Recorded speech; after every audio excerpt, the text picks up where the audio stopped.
People often think revenge is a loud, chaotic thing. They picture screaming matches in the driveway, smashed glass, and dramatic confrontations. But in my experience, true ruin is remarkably quiet.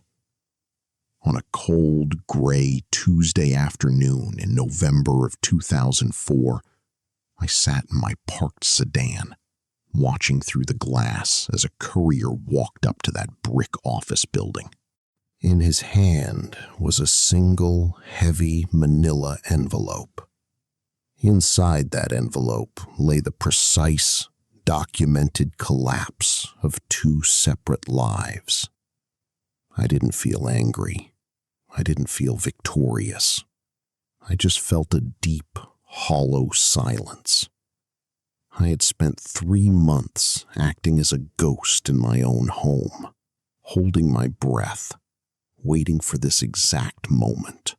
But to understand how I ended up sitting in that cold car, watching the dominoes fall, we have to go back to a dusty computer desk, a yellow sticky note, and a lie that ran for hundreds of miles.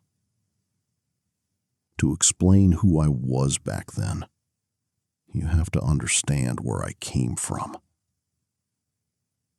When I was 12, my parents tore our family apart through a series of messy public affairs. The screaming, the late-night packing of suitcases, the bitter court battles. It fundamentally broke my siblings and me. I made a solemn, quiet vow to myself that day. I would never let my children breathe that toxic air. I would build a home of absolute stability. In the early 2000s, I thought I had succeeded. My wife and I had 2 children, a 4-year-old and a 6-year-old. Our life was comfortable, wrapped in the quiet monotony of suburban routine. But looking back, I realized that comfortable routines can easily become blindfolds. It started with the children's innocent chatter.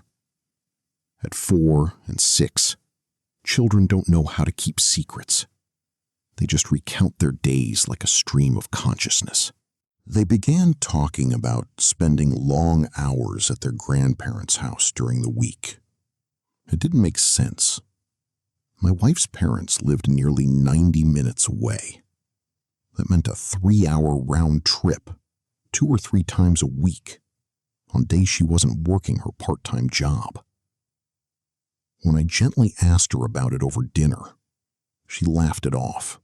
"Oh, the kids are just confused," she said, barely looking up from her plate.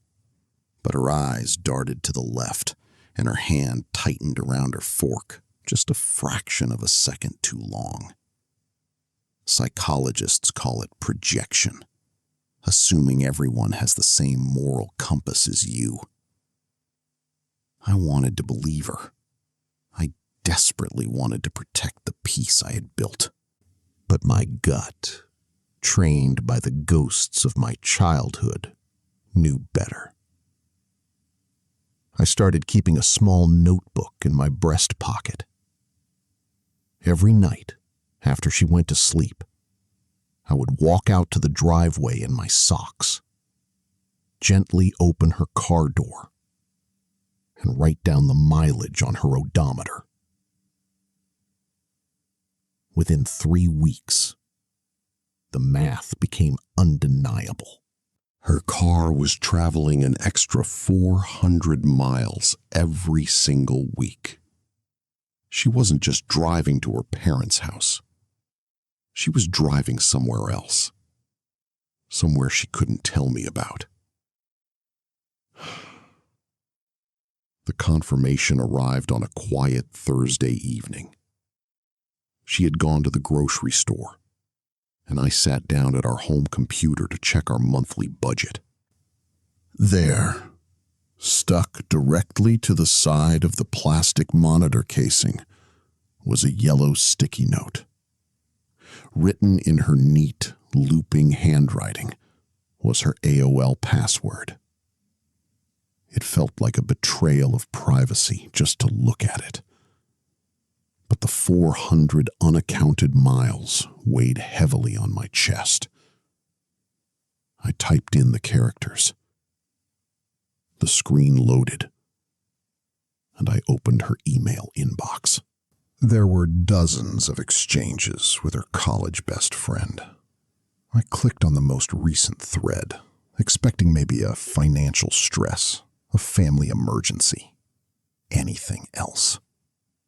Instead, the words on the screen seemed to drain the warmth directly from my body. They were discussing Bob. My wife was regularly meeting her high school ex-boyfriend at a rundown motel off the interstate. But it wasn't just the physical betrayal that made my stomach turn. It was the sheer casual cruelty of their words. My wife and her friend laughed about Bob's wife, mocking how she had gotten fat after having their 3 children, joking about how easy it was to slip away while everyone else was busy living their real lives. I sat there in the dark, the screen's harsh light casting long shadows across the room. My hands didn't shake. I didn't cry. My father used to throw plates. My mother used to scream. I didn't either. Instead, a strange, crystalline coldness settled over me. I clicked print, watched the pages feed slowly through the noisy inkjet printer, and stashed them in the bottom of my briefcase. Our marriage was over. That was a simple, mathematical fact. But as I listened to her car pull into the driveway, her tires crunching on the gravel outside, I knew a simple divorce wasn't going to be enough. I needed time. I needed to let the anger settle until it hardened into something useful. The human brain is a complex machine. When faced with sudden, overwhelming betrayal, it has 2 choices: shatter into 1,000 pieces or calcify into stone. I chose stone. The morning after I found the emails, I made her breakfast. I watched her butter her toast, acting completely normal, while my mind ran a cold, logic-based program. If I confronted her then, she would deny, delete, spin, and gaslight. She would make me out to be the paranoid, unstable husband. I needed irrefutable proof. I needed a professional. I contacted a trusted friend on the local police force. He listened to my situation, nodded grimly, and handed me a business card. "Call Ron," he said. "He's ex-force. He does this for a living now." Ron was exactly what I needed.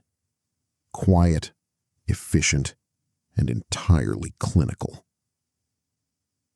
I paid his retainer, handed over the printed emails and her car's mileage logs, and let him go to work.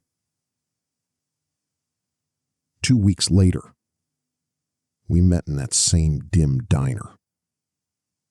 Ron didn't say much. He just slid a thick envelope across the table. Inside were glossy, high-resolution photographs. There was my wife, walking hand in hand with a man into a dumpy, blue-door motel off Route 9. There were timestamps, dates, logs of her dropping off our kids at her parents' house, and then driving straight into another man's arms. Seeing it in black and white was like a physical blow to the chest. But I swallowed the bile in my throat and kept my face completely still. The hardest part wasn't hiring the investigator. It was going home. Living in a house of secrets is like walking on a frozen lake. You never know which step will make the ice give way. I had to look into her eyes every single day. Listen to her tell me about her stressful day of running errands, and nod. I watched her slice the chicken on her plate, her fingers steady, her smile warm as she talked to our kids. I realized then that a true liar doesn't just hide the truth. They live in a parallel reality without a shred of guilt. Every fiber of my being wanted to scream, to throw her betrayal in her face. But I kept my mouth shut. I tucked my children into bed, kissed their foreheads, and reminded myself that this silence was the only shield I had to protect their future. But I didn't just want a divorce. I wanted justice. And to get justice, I needed to know who Bob really was. I asked Ron to dig into him. A week later, Ron called with the results. Bob wasn't some untouchable tycoon. He was a vice president of sales for a mid-sized distribution company. But here was the catch. The company was owned entirely by his father-in-law. Even better, the suburban home Bob lived in with his wife and 3 kids was also registered in his in-laws' names. Bob's entire high-flying lifestyle was built on a foundation of his wife's family money. Bob had built his life on a house of cards, and he had been foolish enough to leave the front door wide open. I met with a reputable divorce lawyer and had him draw up the paperwork. I also asked Ron for 3 extra copies of his final investigation report. My wife thought she was playing a clever game of hide-and-seek. She had no idea I was about to change the rules entirely. That change came on October 14th, 2004. It was a Thursday. I chose Thursday deliberately because I knew the weekend wouldn't offer them any shelter from what was coming. The execution of a plan like this requires absolute synchronization. If one target discovers what is happening even 10 minutes too early, they warn the other, and the narrative begins to warp. I needed both strikes to land at exactly 2 p.m. At precisely 2 p.m., a professional process server walked into my wife's office. She worked part-time as an administrator at a busy medical clinic. She was sitting at her desk, surrounded by patients and co-workers, when she was handed the heavy white envelope containing the divorce petition and copies of her emails. She didn't get to hide it. She didn't get to go home and craft a gentle, sanitized story about how we just grew apart. Her world fractured right there in public, under the cold fluorescent lights of her workplace. At that exact same minute, Ron was parked in the driveway of Bob's beautiful, tree-lined suburban home. He walked up the porch, rang the doorbell, and was met by Bob's wife. Ron didn't play games. He simply handed her the duplicate dossier of photos, dates, and motel logs. "Your husband is having an affair," he said quietly. Here's the proof. Do with it what you must. Some might call this cruel. I saw it as a debt of truth. She was raising 3 children in a house built entirely on lies, with a husband who mocked her behind her back. She deserved the agency to choose her own path. What happened next was a masterclass in swift, structural collapse. Bob's wife didn't hesitate. Within hours, she cleared out their joint bank accounts, took the kids, and went to her parents' house. When her father saw the photos of his vice president of sales cheating on his daughter, his reaction was instantaneous. Bob was fired by 5 p.m. But it didn't stop there. Since Bob's father-in-law owned the very house they lived in, Bob was handed an eviction notice the following morning. He lost his wife, his children, his career, and his home in less than 48 hours. According to the public court records from their subsequent divorce, Bob didn't take his sudden ruin well.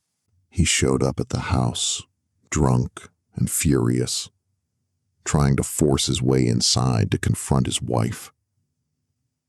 Her brother was waiting for him.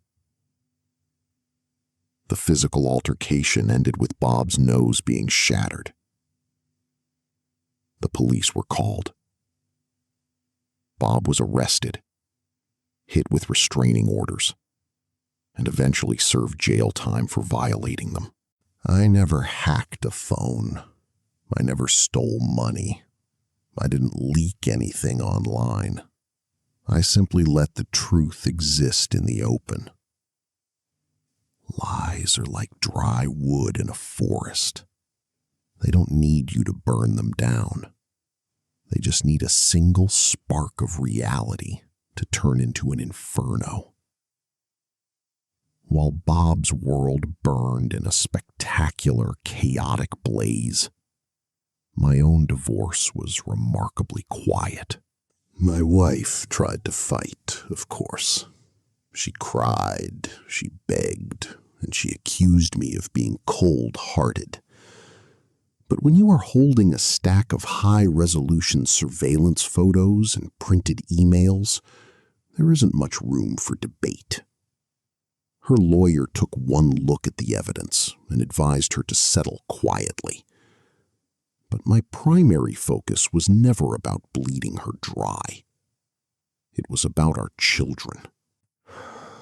I remembered the screaming matches of my own childhood, the feeling of being a helpless pawn in a game of mutual destruction. I refused to let history repeat itself in my own house. I kept the proceedings strictly professional. I didn't drag her name through the mud in front of our families. I simply secured a fair custody agreement and drew a hard, permanent boundary. The years rolled by, and the dust eventually settled.